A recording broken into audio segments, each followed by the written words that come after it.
This is the Detroit Sports Podcast Network. Today's episode of the Motor City Sports Rant is made possible by a great sponsor, the Motor City Pawnbrokers. The Motor City Pawnbrokers are the one-stop pawn shop when you're in need of short-term cash or are looking for quality, brand-name new, and pre-owned merchandise. With locations in Detroit, Ferndale, Roseville, and Warren, their mission is to deliver exceptional value. For all information and to find the great deals available, go check out MotorCityPawnbrokers.com. That's the Motor City Pawnbrokers. They provide great customer service. Don't pay full price. Go check out what they got there. 4 great locations in Metro Detroit.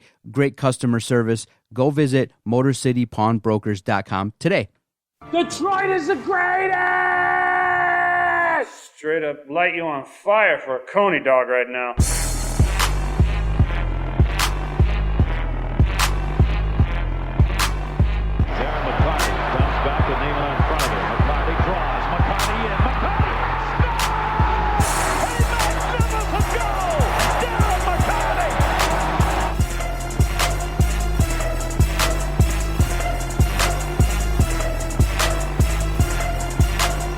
Stafford takes, throws, end zone, Calvin, touchdown, Detroit Lions!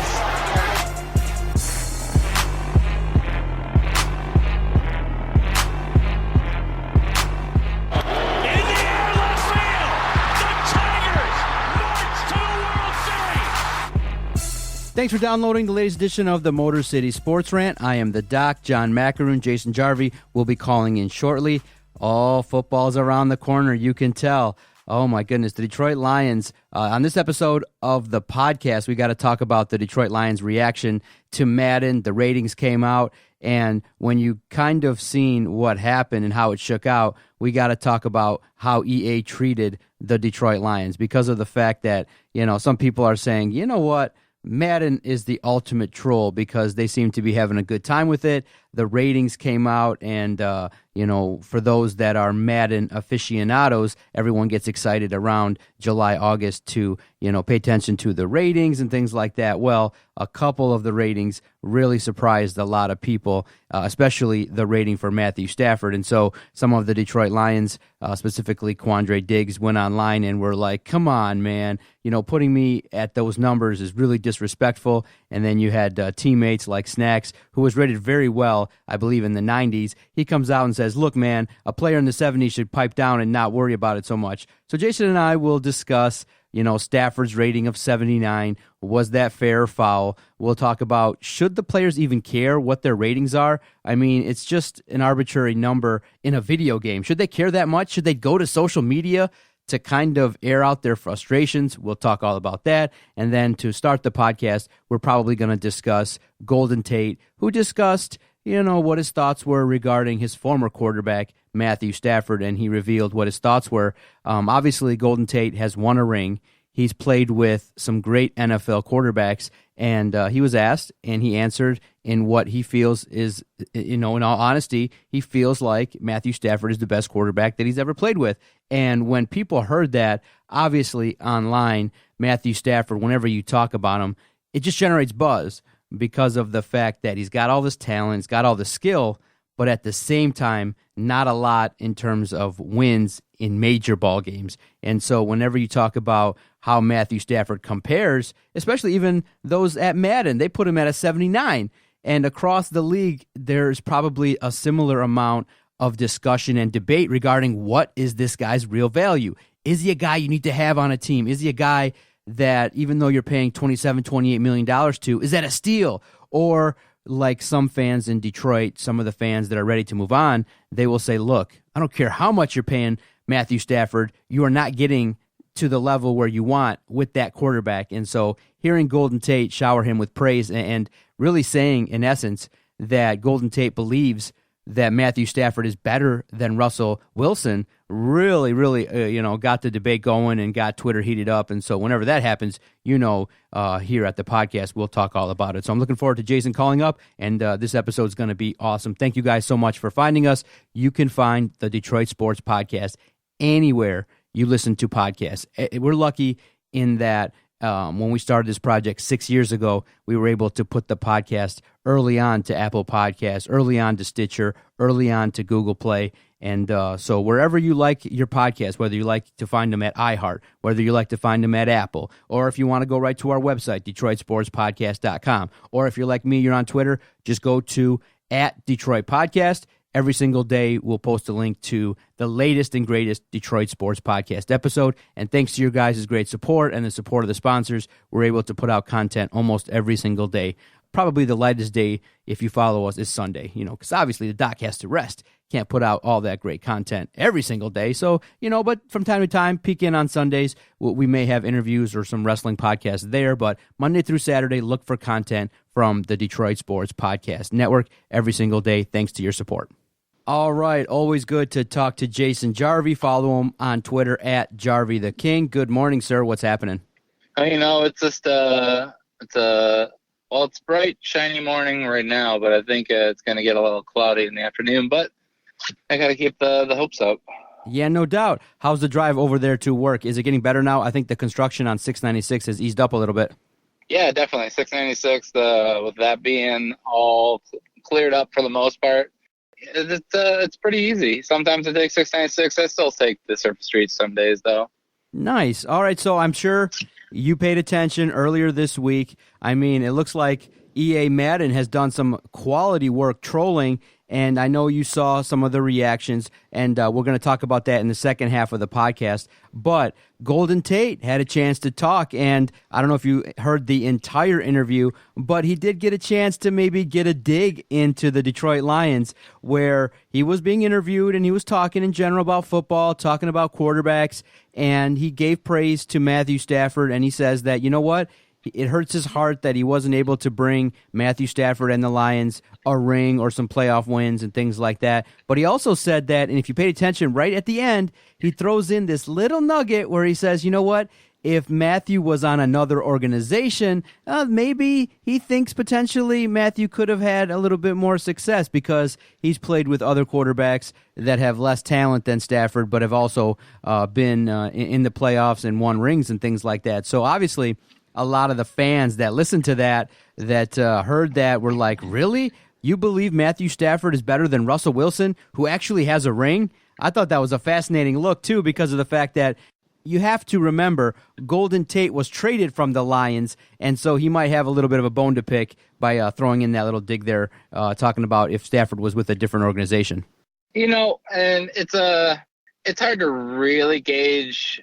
And you do have to give some weight to it because, they're players. It's easy for us to sit here and say, oh, no, Russell Wilson is clearly a better quarterback than Matthew Stafford because he has a Super Bowl ring and he has just so many more intangibles. But that's also coming from me, somebody who's played about a season's worth of freshman high school football. And it's hard to compare that to a guy like Golden Tate, who's a 10-year veteran. So, there's a little weight there, but it's, he also didn't part with the Seattle Seahawks on the best of terms when he left there to come to Detroit. So, there's probably a little bone to dig there, but, maybe there is some truth to what he said. Do you actually believe it? Do you, when you stack it up? Because I guess when you really take a look at Stafford, he's got great arm talent, a real competitor, gets to the building early. Obviously, people that play with him really have a high regard for him. But the one thing, though, that I think separates Russell Wilson is the intangible of, when the time comes and it's crunch time and you need that extra little play, Russell Wilson makes it. And I think sometimes people will say, okay, yeah, Stafford maybe has a better arm. Stafford is the more prototypical quarterback, but I would rather take Russell Wilson right now than Matthew Stafford all day because he's got the experience, he's got the championship pedigree, he's got the ability to do a little bit more with less. And the Lions organization, obviously, sometimes when you build a football roster, there's going to be injuries. There's going to be situations where guys don't buy into a system. There's going to be, a lot of factors that might affect whether or not you can lead.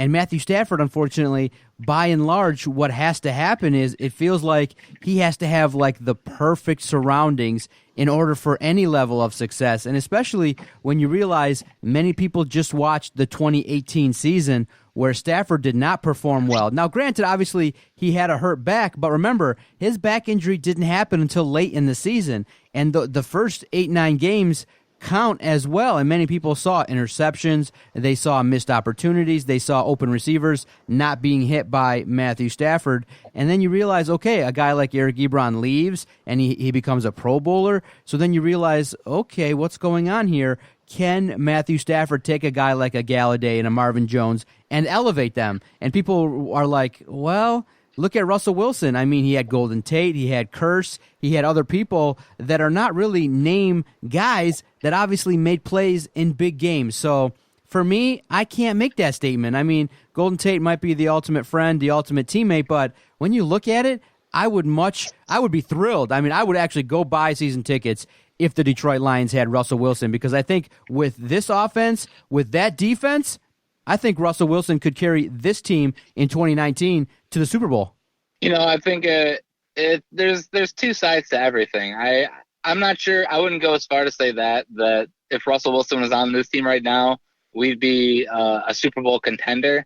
Because, if Russell Wilson was here from his rookie season, would he have had the same development that he had in Seattle? Because, I mean, yes, I think Matthew Stafford definitely benefits from having a supporting cast around him. And while Russell Wilson didn't have the offensive weapons around him always, he did have a very good running game in Marshawn Lynch. And they still continue to have a very good running game in Seattle with Chris Carson and whoever else they want to trot out there. But they also benefited from having probably one of the best defenses of all time that was able to just shut down teams. So it put him in good positions. I'm not gonna sit here and tell you that Matthew Stafford is better than Russell Wilson right now. But what I do think it is possible to say is that if you look at both of them, you take away all the games that they played, all their stats, and how they perform. It's possible that Matthew Stafford may actually be a better quarterback than Russell Wilson, but I think on paper when they get in the game, there's something different with Russell Wilson, that he's able to make something work a little bit better than Matthew Stafford. I mean, and they have one playoff matchup, and Seattle beat us. So Russell Wilson has something that Matthew Stafford doesn't seem to have yet. Exactly. And so, Golden Tate is coming out there and speaking on the qualities of Matthew Stafford. Now, look, it's a situation in which, when you look from the outside, why is the offense being tailored toward a running game now? Why is it that the organization, starting from Jim Caldwell and going now to Darrell Bevell, why is it that the offense looks so stale? Why won't they air it out? Especially when you got a quarterback that, his strengths are airing it out. Do they know on the inside that, hey, the chances of turnovers increase significantly with Stafford? Because it just doesn't seem like a natural fit. Is the organization, hamstringing Stafford, and is he upset? Is he like, man, we want to run a ball control offense and I got to be a team guy and won't say anything? Because you recognize what's going on and you say, it just doesn't seem like a natural fit right now with what's going on. But then if you probably were to, get Darrell Bevell drunk and he was honest, he'd probably say, look, Stafford would turn the ball over 40 times a year if we just let him zing it all over the place. We don't want that. We don't have a defense just yet that can withstand all these turnovers, and we don't want them on the field. So what we're going to do is we're going to run an offense where all the receivers go out 5 yards and Matthew Stafford gets the ball out quick. But the fascinating part, again, is what do you and I see on the field? What do all the fans that go out there and pay their hard-earned money see? They see when the Detroit Lions run an up-tempo offense, it seems to run a lot smoother. It seems like when they huddle and they take their time and they let defenses survey what the offense is doing, the defense often get the advantage. So I just don't understand, in my mind, or what I'm observing, why don't they start with the 2-minute drill at the beginning of the game, at the beginning of a series, or mix it in every once in a while to change the tempo. It just seems like, they want to huddle and they want to take their time, and then first, second down, they're going to run the ball in the hopes of getting a 3rd and 4. But a lot of times last season, that just didn't happen, and it resulted in an offense that, man, Jason, was really boring. It was boring, but we also had tons of injuries down the line, and not saying that there aren't going to be injuries this year, but you got to hope that if you can keep Kerryon Johnson healthy, you can keep Kenny Galladay, Marvin Jones healthy, maybe Danny Amendola can play an entire 16 games.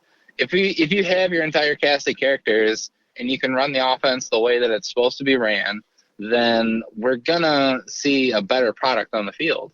Yeah, 100%. I think that maybe there will be room for a couple more big plays, and maybe with the likes of a T.J. Hawkinson and Kenny Galladay emerging, Marvin Jones. But again, you got to have an offensive line that's going to give Stafford time. That's the beauty of football, Jason, and you know that playing freshman football, that it's about time. It's about timing.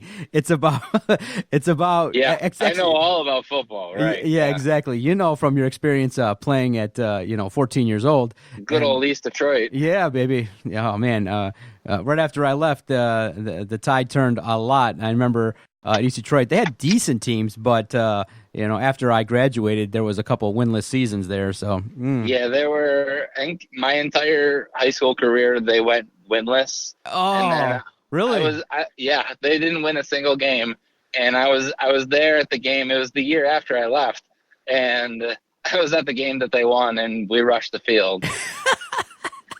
It was ridiculous thinking back on it. Oh, man, that's some funny stuff there. Yeah, high school football. Good old Jason playing high school football. But you recognize that in order for a single play to be executed, you got to have the line block properly. You got to have the quarterback read the play properly. You got to have the receiver actually make the break at the right time. And it just seems like for all the pieces to work, it just always seems like one little piece always breaks down for the Lions. And then when they make the play, they get the 16 yards, they're all excited, they're dancing, then the flag comes in and ruins everyone's desire. So Golden Tate, I give him credit. Look, he's a fair teammate. He has a lot of respect for Stafford. He observes, and a lot of players, I think, respect Stafford. But I think at the same time, those that are into winning, those that are into intangibles, probably would look at Stafford and say he's got to do more. And this is going to be the critical year. These next 16 games for Stafford are going to be unreal.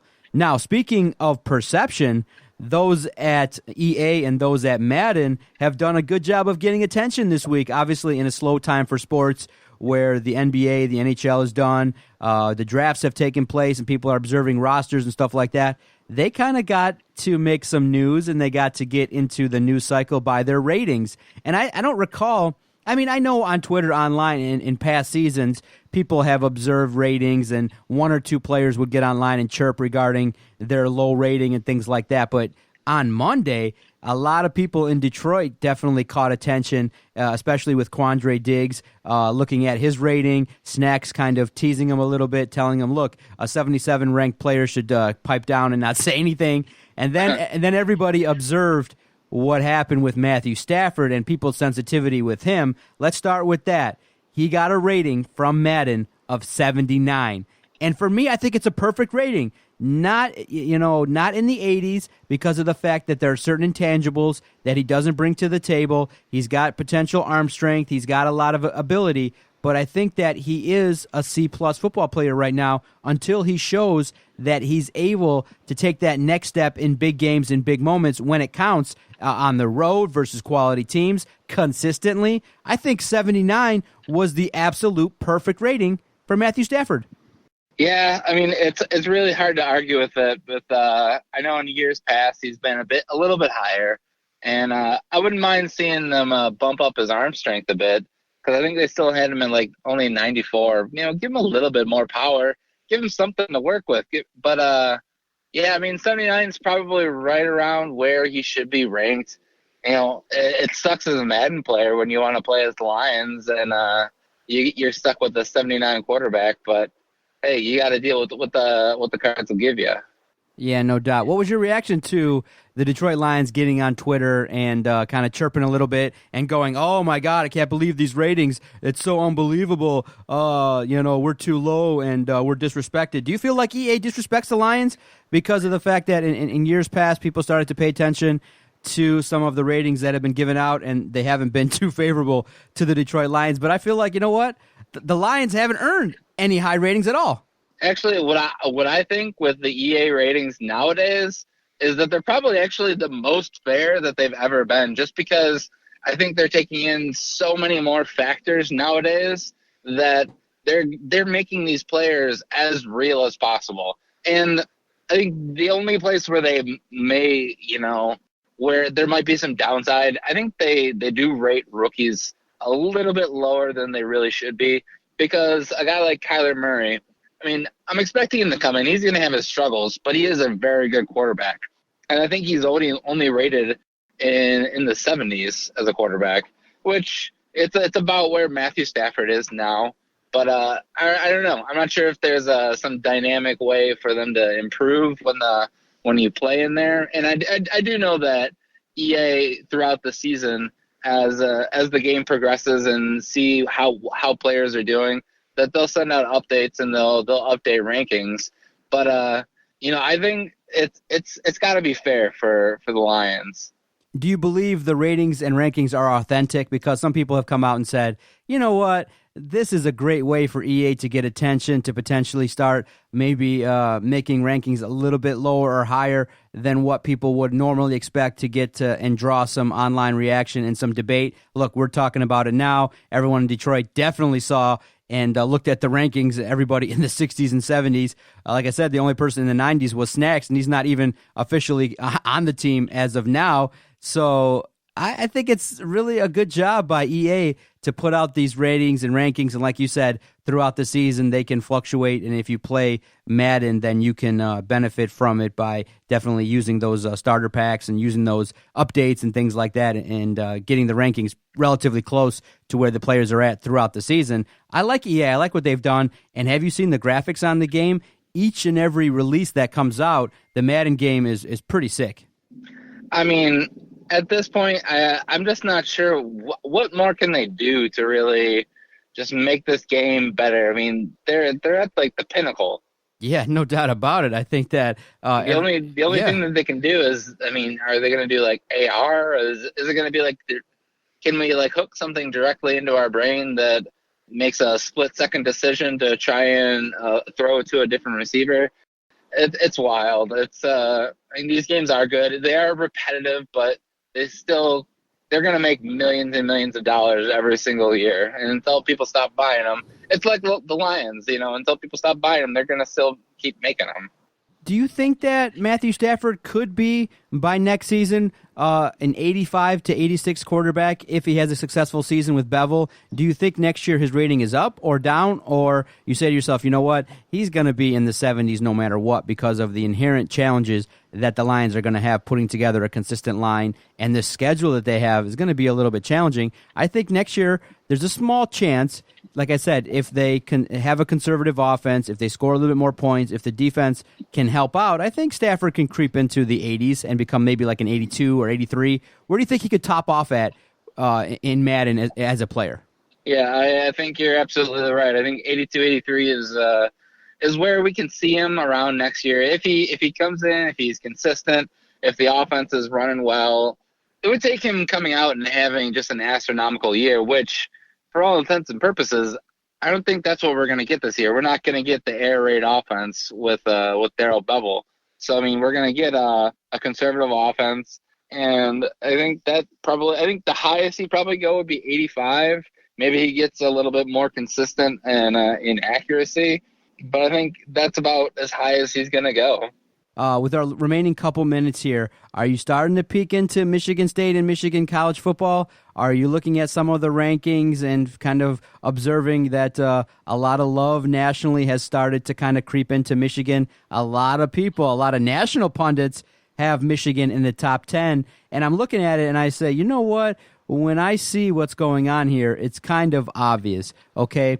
Look, Michigan just lost a bunch of talent on defense, and they got a quarterback that's okay, but also has room for improvement. And I say, you know what? All these pundits, especially on Fox, ESPN, these magazines, they probably write these ratings and say, you know what? If we favor Michigan and we tell, all their fans that they're going to be in the top 10 and, top 3 in the Big Ten, you know what? They're going to buy our magazine. And I feel like it's not authentic, and I don't like that feeling. I might be wrong, but I just got this feeling like, you know what? They hype up Michigan so much. Now, I get the attention. Obviously, if you write about Michigan, you're going to get clicks, so no problem. But to rate them that high, knowing where they've been and knowing that they haven't, crossed that threshold yet, they haven't beaten Ohio State in the big game under the tutelage of Jim Harbaugh, that I just feel like it's not authentic in the way that they're predicting, and it's not right, in my opinion. Yeah, and I've definitely been creeping in the Michigan. I think the biggest one for me is I think Phil Steele had Michigan ranked number 3, getting into the college football playoff and going undefeated throughout the season. I know, especially opening the Big Ten season, I think, on the road versus Wisconsin. It's just, and I'm not that worried about Wisconsin, but I think, I don't know, Michigan just isn't, they're not there for me yet. They haven't done it. It'd be one thing if they've done it, but they haven't won on the big stage. They haven't beaten the big guys. They want to automatically go out and, Phil Steele said that they're going to go undefeated. I'm not sure if they're going to get past Notre Dame. That's the publication that opened my eyes too, and I'm like, wait a minute. You know what? It's like, come on. They just lost a plethora of talent. You've lost a key running back.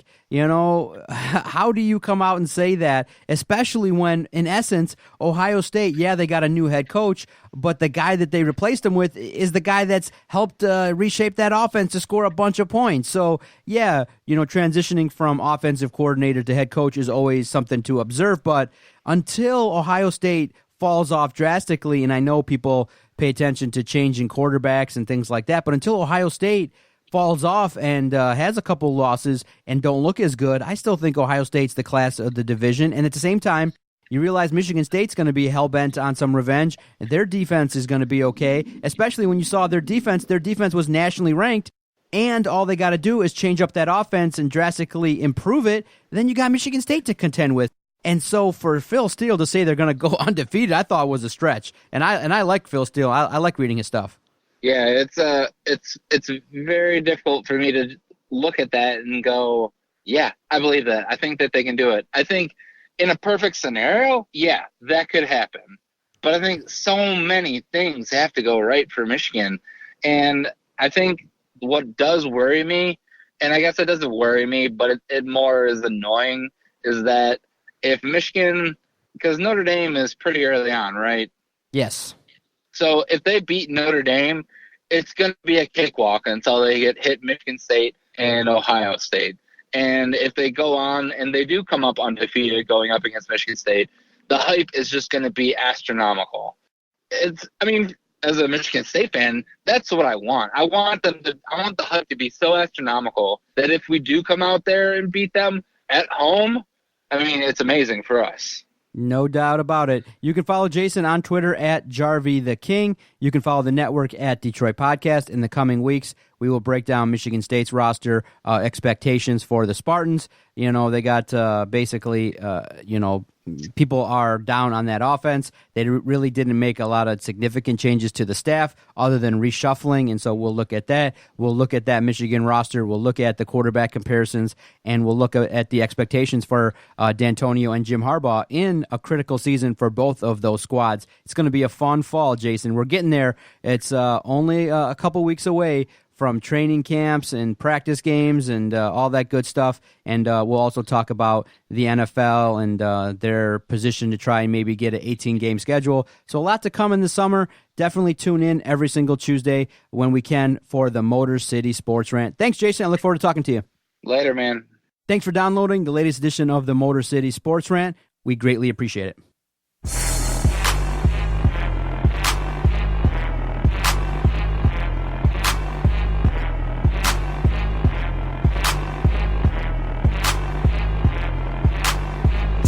Okay, nice idiot.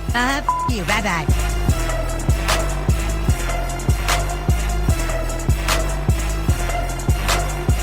Toodaloo, motherfucker.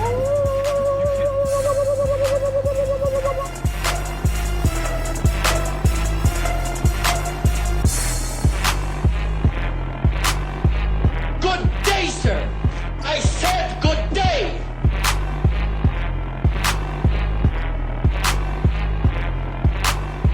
All right. Take care now. Bye-bye then. Loser.